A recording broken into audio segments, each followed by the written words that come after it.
نماز کن چیزوں سے باطل ہوتی ہے، کن چیزوں سے نماز فاسد ہوتی ہے، نماز ٹوٹ جاتی ہے جسے کہا جاتا ہے، یا نماز نہیں ہوتی ہے، تو ان چیزوں کا ذکر اللہ کے رسول صلی اللہ علیہ وسلم نے حدیث کے اندر بیان فرما دیا ہے۔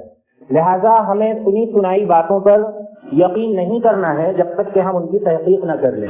بہت سی باتیں ایسی ہوتی ہیں جو معاشرے میں مشہور ہوتی ہیں کہ اگر ایسا کر لیا تو نماز نہیں ہوگی، ایسا کر لیا تو نماز نہیں ہوگی، اس طرح کی بہت سی باتیں معاشرے میں مشہور ہوتی ہیں۔ لہذا ان پر کان دھرنے سے پہلے ہم کو تحقیق کر لینی چاہیے، جو جانکار لوگ ہیں، اہل علم ہیں، علماء ہیں، ان سے دریافت کر لینا چاہیے کہ آخر یہ بات صحیح ہے یا نہیں۔ نماز کے اندر ایک مسئلہ ہے عمل کثیر کا، یعنی نماز سے ہٹ کر کوئی دوسرا کام آپ نے نماز کے اندر کر لیا زیادہ مقدار میں تو ہماری نماز فاسد ہو جاتی ہے۔ نماز کے اندر کوئی بول لے، بات کر لے اور اسی طرح سے کوئی اور کام کر لے تو اس سے نماز فاسد ہو جاتی ہے، اور یہ منع ہے، نماز کے اندر نہیں کرنا چاہیے۔ شروع میں جب نماز فرض ہوئی تھی تو اس طرح کی باتیں صحابہ اکرام کر لیا کرتے تھے، اور کچھ کام بھی تھوڑا بہت ادھر ادھر کر لیا کرتے تھے نماز کی حالت میں۔ لیکن جب یہ آیت نازل ہوئی حافظوا علی الصلوات والصلاۃ الوسطی وقوموا للہ قانتین، کہ نمازوں کی حفاظت کرو، خاص طور سے بیچ والی نماز، ہم نے بتایا تھا عصر کی نماز مراد ہے، ان نمازوں کی حفاظت کرو۔ اللہ نے آگے کہا وقوموا للہ قانتین، اور اللہ کے ساتھ بڑی متانت کے ساتھ، بہت سنجیدگی کے ساتھ اور بہت اطمینان کے ساتھ اللہ کے سامنے کھڑے ہو، اللہ کے لیے کھڑے ہو۔ سب صحابہ کرام بالکل اطمینان کے ساتھ، سکون کے ساتھ نماز کی ادائیگی کرتے تھے، کسی طرح کا کوئی کام نماز کے اندر جائز و درست نہیں تھا اس کے بعد۔ لہذا نماز کے اندر عمل کثیر، کوئی بڑا کام کر لیا جائے تو اس سے ہماری نماز فاسد ہو جاتی ہے، باطل ہو جاتی ہے۔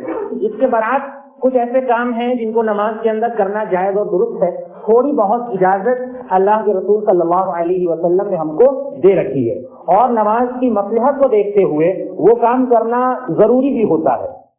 ایک چیز جس کی اللہ کے نبی صلی اللہ علیہ وسلم نے اجازت دی ہے وہ یہ کہ انسان سجدہ کر رہا ہے، اور عہد رسالت میں پچھلے زمانوں میں ایسا بہت ہوتا تھا کہ زمین میں نشیب و فراز، اونچی اونچی زمین ہوتی تھی، پتھر اور کنکر وغیرہ بھی بہت زیادہ ہوتے تھے، اور زمین پر پڑھنے کا بھی رواج تھا، چٹائی نہیں ہوتی تھی، لوگ زمین ہی پر نماز پڑھ لیا کرتے تھے۔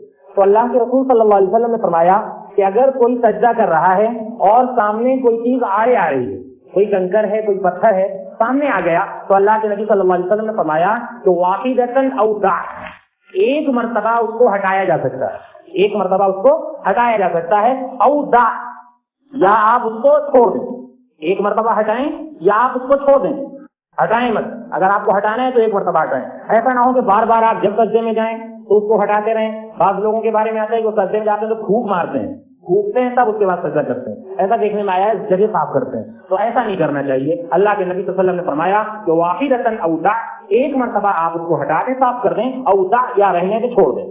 یہ اسی طرح سے اللہ کے نبی صلی اللہ علیہ وسلم نے نماز کی حالت میں بالوں سے کھیلنا، بال موڑنا، بڑے بال ہوا کرتے تھے پہلے لوگ رکھا کرتے تھے، اور ابھی اگر کوئی رکھتا ہے تو بالوں سے کھیلنا اس سے منع فرمایا ہے۔ داڑھی پر ہاتھ پھیرنا یہ بھی منع ہے۔ اللہ کے نبی صلی اللہ علیہ وسلم نے فرمایا کہ نماز کی حالت میں انسان خاصرہ اپنی کمر پر ہاتھ رکھے، اللہ کے نبی صلی اللہ علیہ وسلم نے اس سے بھی منع فرمایا۔ تو یہ سارے کام ہیں جو نماز کے اندر خلل پیدا کرتے ہیں، اللہ کے رسول صلی اللہ علیہ وسلم نے ان کاموں سے ہم کو منع فرمایا ہے، لہذا ان سے ہم کو بچنا چاہیے۔ اور بعض ایسے کام ہیں جو ہمیشہ، چاہے نماز میں ہو آپ اور نماز سے باہر ہو، وہ منع ہے، ان کو آپ کو نہیں کرنا ہے۔ مثال کے طور پر ٹخنے سے نیچے کا اظہار ہے، ٹخنے سے نیچے اظہار، لنگی ہے، پینٹ ہے، پتلون ہے، پاجامہ ہے، کچھ بھی ہم نے پہن رکھا ہے، ہماری شریعت کا یہ کہنا ہے کہ وہ ٹخنے سے نیچے نہیں ہونا چاہیے۔ مردوں کے لیے ٹخنوں تک جائز ہے، ٹخنے سے اوپر رکھنا چاہیے یا ٹخنوں تک، لیکن ٹخنے سے نیچے نہیں رکھنا چاہیے، یہ ہماری شریعت کا حکم ہے۔ جیسا کہ اللہ کے نبی صلی اللہ علیہ وسلم نے فرمایا کہ ٹخنے سے نیچے کا جو حصہ ہے وہ جہنم کی آگ ہے، جہنم کی آگ میں جائے گا، جہنم کا انگارہ ہے وہ۔ اور اللہ کے نبی صلی اللہ علیہ وسلم نے فرمایا کہ لا ينظر اللہ یوم القیامۃ الی من جر ازارہ بطرا، کہ اللہ تعالیٰ اس شخص کی طرف قیامت کے دن رحمت کی نظر سے نہیں دیکھے گا جو اپنے ازار کو غرور کی وجہ سے لٹکائے گا۔ لہذا ازار کا لٹکنا ہی یہ تکبر کی علامت ہے۔ کوئی یہ نہ کہے کہ ہم لٹکاتے ہیں تو ہمارے اندر غرور نہیں ہوتا ہے، بلکہ یہ ہوتا ہی غرور کے لیے، تکبر کے لیے ایک علامت ہے یہ، لہذا یہ کسی بھی طور پر جائز و درست نہیں ہے۔ بیچارے حضرت ابوبکر صدیق رضی اللہ عنہ کا پیٹ آخر عمر میں تھوڑا سا نکل آیا تھا، تو ان کا ازار خود بخود نیچے ہو جایا کرتا تھا، وہ بار بار چڑھایا کرتے تھے اس کو، اور آ کر انہوں نے اللہ کے نبی صلی اللہ علیہ وسلم سے پوچھا بھی کہ اے نبی صلی اللہ علیہ وسلم، ہمارا ازار خود بخود نیچے چلا جاتا ہے اور ٹخنوں سے نیچے چلا جاتا ہے، تو میں کیا کروں؟ میں بار بار اس کو اٹھاتا ہوں۔ تو اللہ کے نبی صلی اللہ علیہ وسلم نے فرمایا کہ تمہاری نیت صاف ہے اور وہ خود بخود ہو جاتا ہے، تم تکبر کی غرض سے ایسا نہیں کرتے ہو، تمہارے اندر تکبر نہیں پایا جاتا ہے، لہذا تمہارے اندر تقویٰ ہے، پرہیزگاری ہے، تو تم اس میں نہیں آؤ گے، بار بار تم اوپر کر لیتے ہو۔ تو یہ اللہ کے نبی صلی اللہ علیہ وسلم نے ان سے بیان فرمایا۔ لہٰذا یہ نماز میں ہو یا نماز سے باہر ہو، منع ہے ایسا نہیں ہونا چاہیے۔ لیکن یہ کہنا کہ اگر کسی کا ازار نیچے لٹکا رہ گیا تو نماز نہیں ہوگی، یہ غلط ہے، نماز نہیں ہوگی یہ غلط ہے، کیونکہ وہ جو آپ نے لٹکایا ہے اس کا گناہ الگ ہے، اس کا گناہ آپ کو مل رہا ہے، اور نماز ایک الگ چیز ہے۔ لہذا خیال تو یہ ہونا چاہیے کہ کوئی بھی مکروہ چیز، کوئی بھی حرام چیز نماز میں نہ ہو۔ جن چیزوں کی ہم باہر پابندی کرتے ہیں، نماز میں ان کی اور زیادہ ہم کو پابندی کرنی چاہیے، تاکہ نماز کے اندر کسی بھی طرح کا خلل واقع نہ ہو، اس بات کا ہم کو خیال کرنا چاہیے۔ اسی طرح سے ایک مسئلہ ہے کہ نماز میں جتنا لباس ضروری ہے اتنا لباس اگر ہم پہنے ہوئے ہیں تو ہماری نماز انشاءاللہ ہو جائے گی، لیکن اللہ تعالیٰ فرماتا ہے یا بنی آدم خذوا زینتکم عند کل مسجد، اے بنی آدم، اے آدم کی اولاد، ہر سجدے کے وقت یا ہر مسجد میں جانے کے وقت تم زینت اختیار کیا کرو، یعنی اچھا لباس پہنو، اور جو کچھ بھی تم زینت اختیار کر سکتے ہو اللہ کے گھر میں آنے کے لیے وہ زینت اختیار کرو۔ لہذا ہم کہیں جاتے ہیں، شادی وغیرہ میں جاتے ہیں، کسی بڑے انسان سے ملنے جاتے ہیں تو ہم زینت اختیار کرتے ہیں، اچھا لباس پہنتے ہیں، اچھا کپڑا پہنتے ہیں۔ لہذا اسی طرح سے ہم کو اللہ کے گھر میں آنے کے لیے بھی زینت اختیار کرنی چاہیے۔ مثال کے طور پر ضروری لباس ہمارا کیا ہے؟ ناف سے لے کر گھٹنا، اگر یہ حصہ ہمارا ڈھکا ہے اور اسی طرح سے یہ دونوں کندھے ہمارے ڈھکے ہیں تو ہم نماز پڑھ سکتے ہیں، ہماری نماز ہو جائے گی۔ لیکن زینت یہ ہے، اور زیادہ اللہ رب العالمین کے لیے خضوع اگر اختیار کرنا ہے تو ہم کو جو ہے مکمل اپنا بدن ڈھک کے رکھنا ہے، اور اسی طرح سے ہم کو مسجد میں آنا ہے جس طرح سے ہم عام انداز میں رہتے ہیں، اور بلکہ اس سے بھی اچھا انداز ہم کو اختیار کرنا چاہیے۔ لیکن اگر انسان کا وہ جسم جو ضروری ہے وہ ڈھکا ہوا ہے، تو اگر اتنا ہاتھ کسی کا کھلا ہوا ہے یا نیچے کا حصہ کسی کا کھلا ہوا ہے، گھٹنے سے نیچے کا حصہ اگر کھلا رہ گیا ہے، تو یہ نہیں کہا جا سکتا کہ اس کی نماز نہیں ہوئی، ہمارے یہ کندھے ڈھکے ہوئے ہیں اور ہمارا سطر ڈھکا ہوا ہے نیچے کا، تو انشاءاللہ ہماری نماز ہو جائے گی۔ حضرت جابر رضی اللہ عنہ نے ایک مرتبہ ایک چادر میں نماز پڑھی، ایک چادر کو انہوں نے اپنے جسم پر لپیٹ لیا، کندھے ڈھک لیے، نیچے کا سطر ڈھک لیا جابر رضی اللہ عنہ نے، اور ایک چادر ان کی ٹنگی ہوئی تھی۔ تو نماز سے فارغ ہونے کے بعد کسی نے ان کو ٹوکا کہ آپ کے پاس دوسری چادر تھی، اس کے باوجود آپ نے ایک چادر میں نماز پڑھ لی؟ تو جابر رضی اللہ عنہ نے کہا کہ یہ تم جیسے لوگوں کو بتانے کے لیے جان بوجھ کر ہم نے ایسا کیا ہے کہ ایک کپڑے میں بھی اس انداز سے اگر اس کو لپیٹ لیا ہے جسم پر تو نماز ہو جاتی ہے۔ اور ہم نے بھی کس کے پاس اللہ کے نبی کے دور میں 2 کپڑے ہوا کرتے تھے، اکثر لوگوں کے پاس ایک کپڑا ہوا کرتا تھا، ہم لوگ عام طور پہ ایک ہی کپڑے میں نماز پڑھا کرتے تھے۔ حضرت جابر رضی اللہ عنہ فرماتے ہیں اس سے بھی پتہ چلا کہ اگر آپ کا سطر ڈھکا ہوا ہے، کندھے ڈھکے ہوئے ہیں، تو انشاءاللہ نماز ہو جائے گی۔ یہ ہم اس لیے بھی خاص طور سے پیش کر رہے ہیں کہ بعض لوگ کہتے ہیں کہ لنگی کے نیچے اگر کچھ نہیں پہنا ہے تو اس کی نماز نہیں ہوگی، اس طرح کی بات کہی جاتی ہے۔ اگر نہیں پہنا ہے کچھ تو نماز ہو جائے گی، یہ نہیں کہا جائے گا کہ اس کی نماز نہیں ہوگی۔ بہرحال اس طرح کی بہت سی باتیں ہیں جن کے تعلق سے معاشرے میں مشہور ہے کہ نماز نہیں ہوگی، لہٰذا پہلے ان کے تعلق سے دریافت کر لینا چاہیے، پوچھ لینا چاہیے۔ عورتوں کے تعلق سے اللہ کے نبی صلی اللہ علیہ وسلم نے فرمایا کہ لا يقبل اللہ صلاۃ حائض الا بخمار، اللہ تعالیٰ بالغ لڑکی یعنی عورت کی نماز کو بغیر دوپٹے کے قبول نہیں کرتا،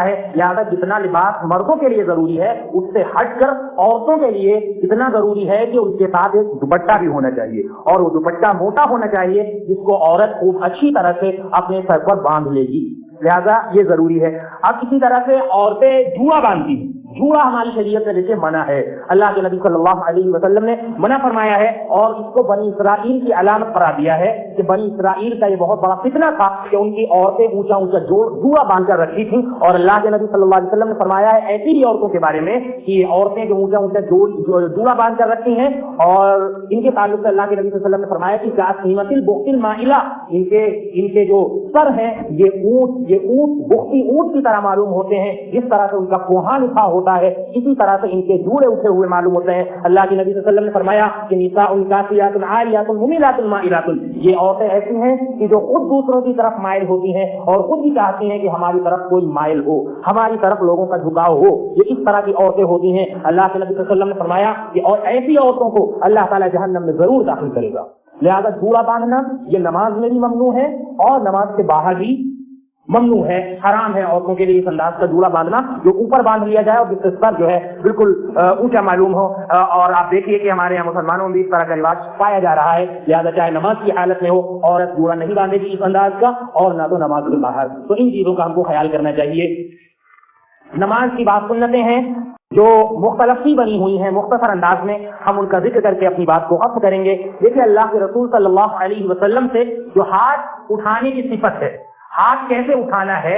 اللہ اکبر جب ہم کہتے ہیں تکبیر تحریمہ کے وقت، یا نماز میں جب ہم 4 مقامات پر رفع الیدین کرتے ہیں تو ہم کو ہاتھ کیسے اٹھانا ہے. تو حدیث میں ثابت ہے حذو منکبئی، منکب بولتے ہیں اس کو، اس کے سامنے تک، یا دوسری بات میں شمحۃ اذنئی، یہ جو کان کی لو ہوتی ہے یہاں تک ہم کو ہاتھ اٹھانا ہے، کان کی لو تک، یا حذو منکبئی، کندھے کے سامنے تک.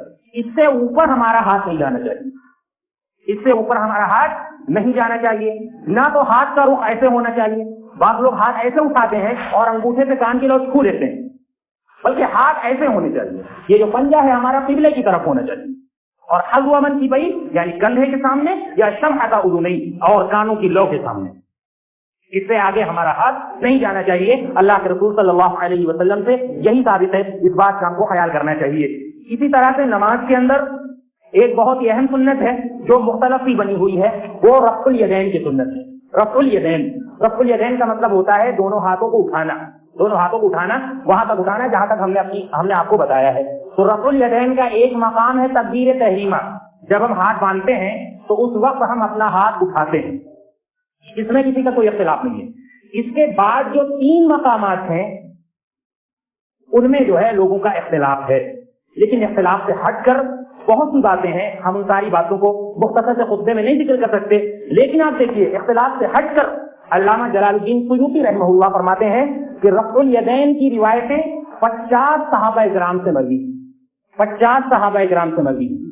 اور علامہ مجد الدین فیروز آبادی فرماتے ہیں کہ رفع الیدین کی 400 روایتیں، 400 روایات ہیں. ان کو جمع کریں گے آپ رفع الیدین کی روایات کو، اس کی تعداد پہنچتی ہے 400 تک. اور ایک بڑے محدث فرماتے ہیں کہ جتنی زیادہ روایتیں صحابہ کرام سے رفع الیدین کی ہم تک پہنچی ہیں، اتنی زیادہ کسی مسئلے پر نہیں روایتیں ملتی جتنی زیادہ روایتیں رفع الیدین پر ہیں. بہت سی روایتیں بخاری مسلم کے اندر بہت سی روایتیں ہیں. اور امام بخاری رحمۃ اللہ علیہ نے اپنی کتاب کے علاوہ ایک کتاب لکھ ڈالی جزء رفع الیدین، رفع الیدین کے نام سے ایک کتاب ہی الگ لکھ ڈالی، ایک رسالہ الگ لکھ ڈالا پورا امام بخاری رحمۃ اللہ علیہ نے. ہم ساری روایتوں کو نہیں، صرف ایک روایت کو ذکر کرنا چاہتے ہیں جو کہ مالک بن حویرث رضی اللہ عنہ سے مروی ہے. آپ دیکھیے ابو قلابہ کہتے ہیں کہ انہ رأى مالک بن الحویرث اذا صلى كبر رفع يديه. ابو قلابہ نے مالک بن حویرث رضی اللہ عنہ کو دیکھا کہ جب انہوں نے نماز شروع کی تو کبر، اللہ اکبر کہا، رفع يديه اور اپنے ہاتھوں کو اٹھایا، اپنے ہاتھوں کو اٹھایا. اس کے بعد دیکھیے کہتے ہیں کہ وَإِذَا أَرَادَ أَن يَرْكَعَ رَفَعَ يَدَيْهِ. مالک بن حویرث رضی اللہ عنہ نے جب رکوع کرنے کا ارادہ کیا تب اپنے ہاتھوں کو اٹھایا، یعنی رفع الیدین کیا رکوع میں جانے سے پہلے. اور اس کے بعد کہتے ہیں کہ وَإِذَا رَفَعَ رَأْسَهُ رَفَعَ يَدَيْهِ. اور جب رکوع سے اٹھے تو پھر انہوں نے اپنے ہاتھوں کو اٹھایا، یعنی رفع الیدین کیا، رفع الیدین کیا. وحدث، اور آخر میں مالک بن حویرث بیان کرتے ہیں کہ ان رسول اللہ صلی اللہ علیہ وسلم صنع هكذا، کہ بے شک اللہ کے رسول صلی اللہ علیہ وسلم نے بھی اسی طرح کیا جس طرح سے میں نے کیا، یعنی رفع الیدین نماز کے اندر اللہ کے رسول صلی اللہ علیہ وسلم نے کیا. اب آپ دیکھیے نقطہ دیکھیے یہاں پر پوائنٹ. امام بخاری رحمۃ اللہ علیہ اس روایت کو کتاب الصلاح کے اندر لے کر آئے، اور یہ روایت کس کی ہے؟ مالک بن حویرث رضی اللہ عنہ کی روایت ہے. ان صحابی کے علاوہ اور بھی صحابی سے روایتیں لے کر آئے ہیں، لیکن یہ روایت مالک بن حویرث رضی اللہ عنہ کی لے کر آئے ہیں. یہ روایت لا کر امام بخاری رحمۃ اللہ علیہ یہ بتانا چاہتے ہیں کہ مالک بن حویرث وہ صحابی ہیں جو 9 ہجری میں مسلمان ہوئے، 9 ہجری میں ایمان لائے ہیں. اور 1-1.5 سال کے بعد اللہ کے نبی صلی اللہ علیہ وسلم کی وفات ہوگی. پتہ یہ چلا کہ اللہ کے رسول صلی اللہ علیہ وسلم نے انتقال سے پہلے تک، وفات سے پہلے تک رفع الیدین کیا ہے، کیونکہ رفع الیدین کی روایت کو روایت کرنے والے مالک بن حویرث رضی اللہ عنہ ہیں. جو لوگ یہاں پر کہتے ہیں کہ رفع الیدین شروع میں کیا اور اس کے بعد منسوخ ہو گیا، منسوخ مطلب ختم ہو گیا، پھر آپ نے نہیں کیا، اس طرح کی روایت، اس طرح کی باتیں لوگ پیش کرنے کی کوشش کرتے ہیں.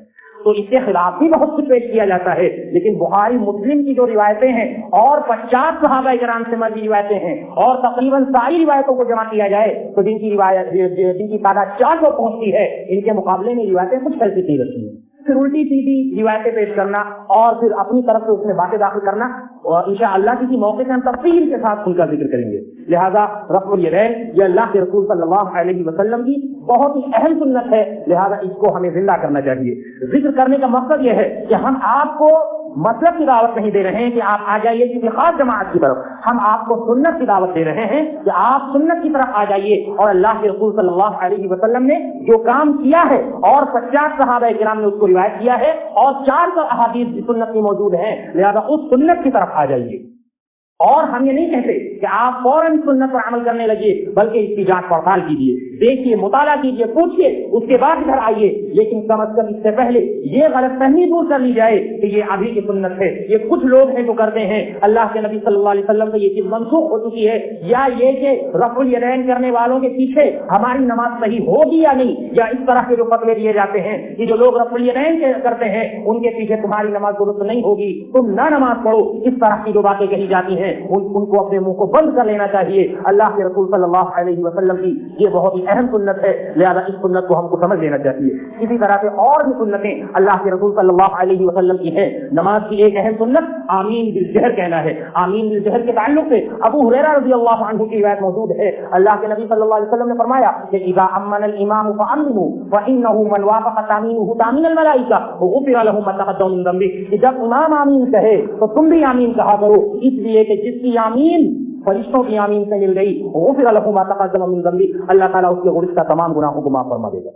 جب امام آمین کہے، اہم بات یہ کہ جب امام آمین کہے تب تم آمین کہو. آپ بتائیے، امام زور سے آمین کہے گا تبھی تو آپ آمین سنیں گے، تبھی تو آپ آمین سنیں گے. اور اس کے علاوہ اور بھی روایتیں ہیں کہ اللہ کے نبی صلی اللہ علیہ وسلم نے آمین کہتے ہوئے اپنی آواز بلند کی. اور ابن ماجہ کی ایک روایت میں ہے اللہ کے نبی صلی اللہ علیہ وسلم نے فرمایا کہ جتنا یہودی تمہارے آمین کہنے سے جلتے ہیں اتنا کسی چیز سے نہیں جلتے ہیں، لہذا فاکثروا من قول آمین، لہذا خوب کثرت سے آمین کہا کرو. جتنا آمین کہنے سے یہودی جلتے ہیں اتنا کسی چیز سے جلتے نہیں ہیں. کیوں جلتے ہیں؟ آپ دیکھیے آخری جو آیت ہے غیر المغضوب علیہم ولا الضالین، اس سے پہلے اللہ نے کہا کہ ہمیں اس راستے پر چلا جس پر تم نے انعام کیا، اس کے بعد غیر المغضوب علیہم ولا الضالین، ان لوگوں کے راستے پر نہ چلا کہ جن پر تیرا غضب نازل ہوا اور جو راستے سے بھٹک گئے. تو غیر المغضوبی سے مراد یہودی ہے، یعنی یہودیوں کے راستے پر اے اللہ ہم کو نہ چلا. اس کے بعد بخاری اور امام مل کر کہتے ہیں آمین. آمین کا مطلب ہے استجب، اے اللہ ہماری دعا کو قبول فرما لے. اے اللہ ہم کو یہودیوں کے راستے پر نہ چلا، اے اللہ ہم کو نصرانیوں کے راستے پر نہ چلا. جب مقتدی کہتے ہیں استجب آمین، ایسا ہی ہوا اللہ، اے اللہ کو قبول فرما لے، تو یہ بات یہودیوں کو بہت بری لگتی ہے. لہذا ہم کو کہا ہے اللہ کے نبی صلی اللہ علیہ وسلم نے کہ تم کثرت سے آمین کہا کرو. پتہ یہ چلا یہ بھی اللہ کے رسول صلی اللہ علیہ وسلم کی بہت ہی اہم سنت ہے. نماز کی ایک اہم سنت جس کی وجہ سے نماز کا سکون بھی ختم ہوتا ہے، وہ دونوں سجدوں کے درمیان کی دعا ہے. بہت سے لوگ ہیں جن کو دونوں سجدوں کے درمیان کی دعا نہیں معلوم ہوتی ہے، اسی لیے شاید وہ پہلے سجدے سے اٹھتے ہیں اور جھٹ سے دوسرے سجدے میں چلے جاتے ہیں، کیونکہ کچھ پڑھنا ہی نہیں ہے یا پتہ ہی نہیں ہے. تو دونوں سجدوں کے درمیان پڑھنے کی دعا بھی اللہ کے رسول صلی اللہ علیہ وسلم سے ثابت ہے. اللہ کے نبی صلی اللہ علیہ وسلم دعا پڑھا کرتے تھے. ابن عباس رضی اللہ عنہ فرماتے ہیں اللہم اغفر لی وارحمنی وعافنی واہدنی وارزقنی. یہ دعا اللہ کے نبی صلی اللہ علیہ وسلم پڑھا کرتے تھے. اللہم اغفر لی، اے اللہ میری مغفرت فرما دے، وارحمنی مجھ پر رحم فرما، وعافنی مجھے عافیت دے، مجھے سکون عطا فرما، واہدنی اے اللہ مجھ کو ہدایت دے، وارزقنی اور مجھے رزق دے، ہر چیز کا رزق دے، بچوں کا رزق دے، گھر میں برکت کا رزق دے، اور اسی طرح سے تمام چیزوں میں ہم کو رزق عطا فرما. کتنی اہم دعا ہے، دو سجدوں کے درمیان اللہ کے رسول صلی اللہ علیہ وسلم پڑھا کرتے تھے. لہٰذا اس کا بھی خیال کرنا چاہیے. اسی طرح سے نماز کی ایک سنت ہے جلسہ استراحت.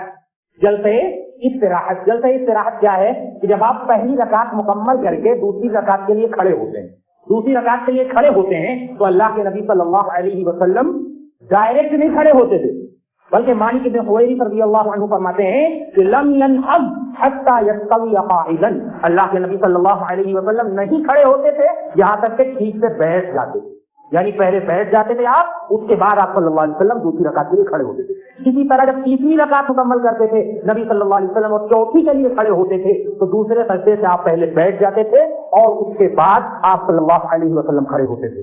یہ اللہ کے نبی صلی اللہ علیہ وسلم کی سنت ہے جو بہت سے لوگ نہیں کرتے ہیں، اس کو جلسہ استراحت کہا جاتا ہے۔ اب آپ دیکھیے جو لوگ اس سنت پر عمل نہیں کرتے ہیں انہوں نے ایک بہانہ نکالا، انہوں نے کہا کہ اللہ کے نبی صلی اللہ علیہ وسلم جب بوڑھے ہو گئے تھے تب بڑھاپے کی وجہ سے آپ بیٹھ جایا کرتے تھے۔ بتائیے کہاں کی کوڑی ہے، کہاں کی کوڑی ہے، اور یہ کیسی بات ہے سنت کے مقابلے میں؟ کس نے کہا، یہ کس صحابی نے کہا، یا کہاں سے کہ اللہ کے نبی صلی اللہ علیہ وسلم جب بوڑھے ہو گئے تھے تب بیٹھ جایا کرتے تھے، اس کے بعد کھڑے ہوتے تھے؟ تو یہ بیکار کی بات ہے، اپنی طرف سے کہی ہوئی بات ہے، لہٰذا اس کی کچھ بھی حقیقت نہیں ہے۔ سنت یہ جو ہم نے آپ کے سامنے بیان کیا، لہٰذا یہ نماز کی سنتیں تھیں اور نماز کے بعد آداب تھے۔ اللہ رب العالمین سے دعا ہے کہ اللہ تعالیٰ نماز کے اندر ان آداب کا خیال کرنے کی توفیق عطا فرمائے۔ اللہ رب العالمین ہمیں نماز کی سنتوں کا خیال کرنے کی توفیق عطا فرمائے۔ اللہ رب العالمین ہمیں سنت کے مطابق نماز کے تمام ارکان اور آداب کو ادا کرنے کی توفیق عطا فرمائے۔ اللہ رب العالمین ہمیں 5 وقتہ نمازوں کا پابند بنائے۔ اللہ رب العالمین ہمیں نوافل اور سنن کا پابند بنائے۔ آمین۔ وآخر دعوانا ان الحمد للہ رب العالمین۔